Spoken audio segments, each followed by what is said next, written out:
They say revenge is a dish best served cold. What they don't tell you is how satisfying it tastes when you've been simmering it for months, watching your wife treat you like hired help while she screws her way up the corporate ladder. My name is Eric Talbot, and until 6 months ago, I was a mechanical engineer at Northfield Tech. Now I'm a rideshare driver, thanks to corporate downsizing and my wife's complete lack of faith in my ability to bounce back.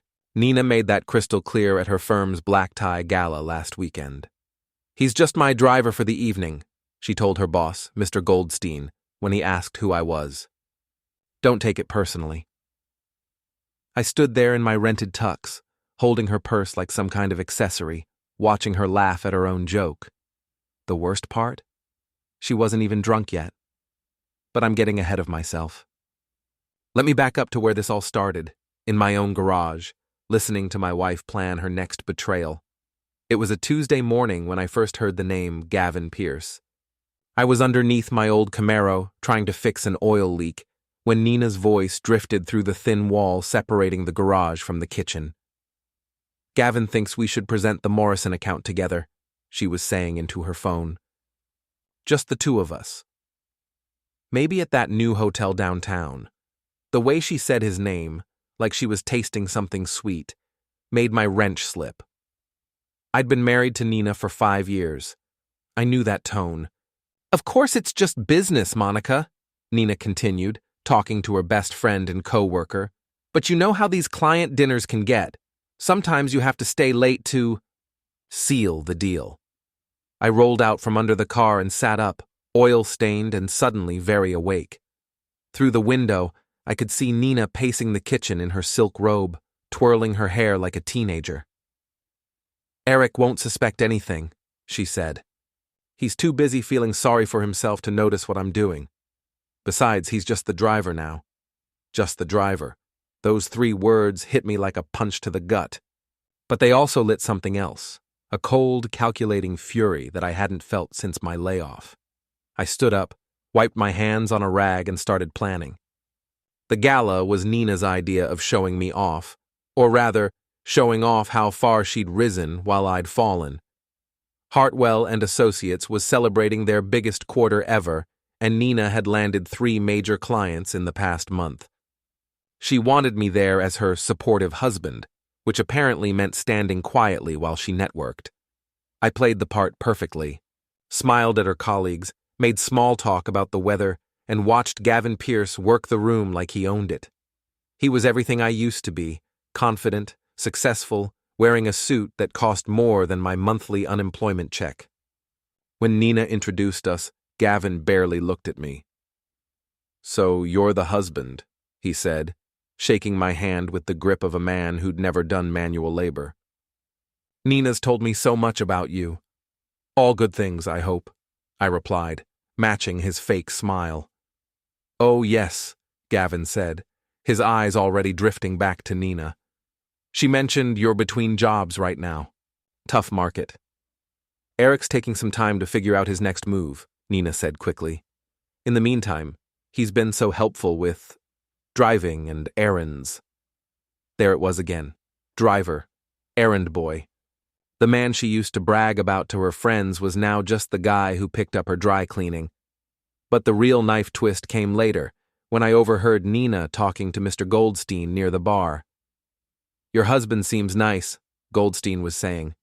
"He's just my driver for the evening," Nina replied, loud enough for half the room to hear. "Don't take it personally." The laughter that followed felt like acid in my veins.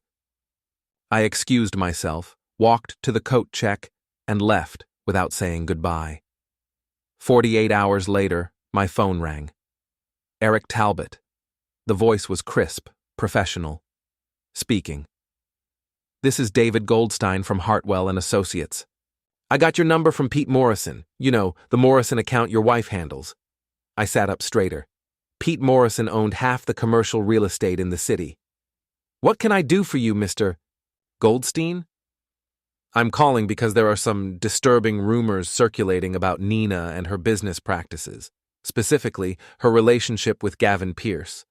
As her husband, I thought you should know that their behavior is becoming a liability to our firm." My heart started pounding, but I kept my voice steady. What kind of rumors? The kind that could cost us clients if they're true. Pete Morrison called me this morning. Apparently someone sent him photos of Nina and Gavin at the Riverside Hotel. Very intimate photos. I hadn't sent any photos. Yet. I'm not sure what you want me to do about this, I said carefully. I want you to talk to your wife. Tell her to be more discreet. Or better yet, tell her to end whatever this is before it destroys her career. And Gavin's. After he hung up, I sat in my garage for a long time, staring at my tools. Then I picked up my laptop and started doing what I did best, solving problems. The first thing I learned about infidelity is how careless cheaters become once they think they're safe. Nina had always been meticulous about her phone, but she'd gotten sloppy. She still used our shared Apple ID for photos, which meant every selfie she took automatically synced to my laptop. The pictures were educational. Nina and Gavin at the Riverside Hotel. Nina and Gavin in what looked like his apartment. Nina wearing lingerie I'd never seen before, posing for someone who definitely wasn't her husband. But the real gold mine was her voice memos. Nina had a habit of recording her thoughts while driving, treating her phone like a diary. Most of it was work stuff, but buried in there was a 3-minute recording from the night of the gala. I can't believe I called Eric my driver in front of everyone, she was saying, laughing. But honestly, what else is he now? He's so pathetic, sitting at home all day, working on that stupid car. Gavin says I should just leave him, but why should I? He does the grocery shopping, he cleans the house, and he doesn't ask questions. He's like a really expensive house sitter who occasionally shares my bed. She paused, and I could hear traffic in the background. The best part is, he'll never figure it out. He's too busy feeling sorry for himself to notice that I'm actually happy for the first time in years. Tomorrow, Gavin and I are going to Portland for the weekend. I told Eric it's a work conference. God, he's so trusting. It's almost sad. I saved the recording and started planning phase 2. Pete's bar was the kind of place where everyone knew everyone else's business. Pete Kowalski had been my friend since high school, and his bar was gossip central for half the city. If I wanted information, Pete's was the place to get it. Eric, Pete called out when I walked in Thursday evening. Haven't seen you in weeks. How's married life? Complicated, I said, sliding onto a bar stool. Buy you a beer if you've got time to chat. Pete poured 2 drafts and leaned against the bar. What's on your mind? You know Nina's been working late a lot lately. I'm starting to wonder if she's really working. Pete's expression shifted. He glanced around the bar, then leaned closer. Look, man, I don't like getting involved in this stuff, but yeah, I've heard things. What kind of things? She's been seen around town with some guy from her office. Tall, expensive suit, drives a black BMW. They were at Romano's last Tuesday, and it didn't look like a business dinner. My neighbor, Mrs. Langley, provided the next piece of the puzzle. She was 73, lived alone, and had security cameras covering every inch of her property. She also had the unfortunate habit of assuming everyone wanted to hear about what those cameras recorded. Eric, dear, she called out Saturday morning as I was checking my mail. I've been meaning to talk to you about those break-ins. Break-ins? Well, I thought they were break-ins. My camera keeps picking up someone sneaking around your house at odd hours. But then I realized it was just Nina coming home very late. Or very early, depending on how you look at it. She handed me a USB drive. I saved the footage in case you needed it for insurance purposes. You know, to prove you weren't home if something gets stolen. The footage was damning. Nina, sneaking in at 2 a.m. on nights. She claimed to be working late. Nina, leaving the house at 6 a.m. on Saturday mornings when she supposedly had client breakfasts. Nina, checking her appearance in our hallway mirror like she was preparing for a date. By Sunday, I had enough evidence to destroy her. But I wanted more than evidence. I wanted justice. I followed Nina to Gavin's apartment complex on Monday evening. She'd told me she was having dinner with Monica to discuss a new client. Instead, she was in the parking garage of Harbor View Towers, taking the elevator to the 15th floor. I waited in my car for 3 hours. When she finally came down, her hair was messed up, and her lipstick was gone. She checked her reflection in the elevator mirrors, fixed her appearance, and drove home. That night, she crawled into bed next to me and whispered, "Sorry I'm so late." Monica and I lost track of time. "How's the new client?" I asked. "Demanding," she said, already turning away from me. "Very demanding." The next morning, I printed out the photos. I started with Gavin's wife, Lila. A little social media research revealed she was a pediatric surgeon at Mass General, smart, successful, and probably not the type to tolerate her husband's extracurricular activities. The envelope I left at her office was simple: copies of the hotel photos, printouts of Nina's voice memo transcripts, and a note that said, "Thought you should know what your husband does during his client dinners." Next was Mr. Goldstein. He'd already expressed concern about Nina and Gavin's behavior.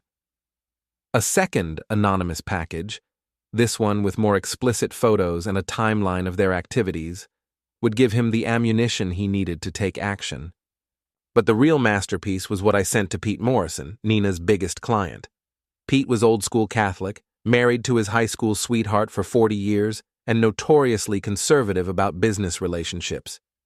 The photos I sent him showed Nina and Gavin in what was clearly a hotel room, along with a note, "Is this how Hartwell and Associates handles your account?" Then I sat back and waited. The first explosion came Tuesday morning. I was in the garage when Nina's phone started ringing. She answered on the second ring. "Mr. Goldstein." "What do you mean, inappropriate conduct?" I moved closer to the wall, straining to hear. "Photos." "What photos?" "I don't know what you're talking about." There was a long pause. "I'll be right there," she said finally, her voice shaking. Nina left the house 20 minutes later, driving like she was fleeing a crime scene. I gave her a 10-minute head start, then followed. Hartwell and Associates occupied the top 3 floors of a downtown high-rise. I parked across the street and watched through binoculars as Nina paced back and forth in what looked like a conference room. Even from a distance, I could see her gesturing frantically. My phone buzzed with a text from Pete Morrison. "Eric, need to talk. Can you meet me at Romano's at 6? Romano's was where Nina and Gavin had their business dinner. The irony was perfect. Pete was already waiting when I arrived, looking uncomfortable in his expensive suit. "I got some disturbing information about Nina," he said without preamble. "Someone sent me photos of her and that Pierce guy. They were explicit." "I'm sorry you had to see that," I said, trying to sound surprised. "Look, Eric, I like you. You're a good guy, and you don't deserve this. But I can't keep doing business with Hartwell if this is how they operate. I'm pulling my account." "I understand." Pete leaned forward. "There's something else. Word is getting around. Other clients are asking questions. This could destroy her career." "Maybe it should," I said quietly. That evening, Nina came home looking like she'd been hit by a truck. Her perfect hair was disheveled, her makeup was smeared, and her hands were shaking. "Bad day at the office?" I asked, not looking up from my newspaper. "Someone's trying to destroy me," she said, collapsing onto the couch. "Someone sent photos to our clients. Lies about me and Gavin." "What kind of lies?" "They're saying we're having an affair. It's completely false, of course, but the photos they look real." I folded my newspaper and looked at her directly. "Are they real, Nina?" For a moment, something flickered in her eyes. Fear, maybe, or guilt. Then her lawyer training kicked in. "Of course not. Someone obviously doctored them. Probably a competitor trying to steal our clients." I said. "That's terrible. Who would do such a thing?" The second wave hit Wednesday. Lila Pierce, armed with her own set of photos and a Harvard law degree, filed for divorce and had Gavin served at his office. According to Pete's sources, the bar was buzzing with gossip. She'd also contacted Hartwell's HR department with a sexual harassment complaint. Nina's phone rang constantly that day. I listened from the garage as she tried to do damage control, calling clients and colleagues, her voice getting more desperate with each conversation. "Monica, you have to help me," I heard her saying. "Gavin's wife is claiming harassment. She's trying to destroy both of us." Monica apparently wasn't feeling helpful. "What do you mean you can't be associated with this? You're my best friend." The conversation ended with Nina screaming at her phone. That evening, I found her in the kitchen, surrounded by empty wine bottles and legal documents. "They fired Gavin," she said, without looking up. "Just like that. 20 years with the company, and they fired him over some photos. Maybe he should have thought about that before he started sleeping with married women," I said. Nina's head snapped up. "What's that supposed to mean?" "Nothing. Just that actions have consequences." She stared at me for a long moment, and I could see the wheels turning in her head. But she was too drunk and too panicked to put the pieces together. "I might be next," she whispered. "Goldstein called me into his office tomorrow. He says we need to discuss my professional conduct." "I'm sure it'll be fine," I said, opening a beer. "After all, you didn't do anything wrong, right?" The final piece of my plan required perfect timing. Thursday morning, while Nina was at her meeting with Goldstein, I drove to Gavin's apartment complex. His black BMW was in its usual spot, and I had a few things to return to him. I'd spent the previous evening in my garage using my mechanical skills for something more creative than fixing oil leaks. The sugar in his gas tank was juvenile, but the loosened brake lines were pure artistry, not enough to cause an accident, just enough to make his next drive very interesting. But the real masterpiece was what I left on his windshield, a printed copy of Nina's voice memo transcript, with one line highlighted in yellow. "He's so pathetic, sitting at home all day, working on that stupid car." Attached was a note. "From the pathetic husband. Enjoy your unemployment." I was back home by the time Nina returned from her meeting, looking like she'd aged 10 years in 2 hours. "They're suspending me," she said, her voice barely a whisper, "pending an investigation into my conduct with Gavin. They said if the allegations are proven true, I'll be terminated." "What allegations?" I asked, though I already knew. "Sexual misconduct, inappropriate relationships with colleagues, compromising client relationships for personal gain." She looked up at me with tears in her eyes. "Eric, I swear to you, I never what, Nina? I never meant for this to happen." "But it did happen, didn't it?" She broke down then, sobbing into her hands. "Yes," she whispered. "Yes, it happened. But it didn't mean anything. It was just, I was lonely, and you were so distant after you lost your job, and Gavin made me feel important again." I sat down across from her, feeling surprisingly calm. "How long?" 6 months, maybe 7. "And the things you said about me? Calling me your driver? Saying I was pathetic?" Her face went white. "How did you—" "Voice memos, Nina. You left them on your phone. They sync to our shared account, remember?" The realization hit her like a physical blow. She stared at me, understanding finally dawning in her eyes. "It was you," she breathed.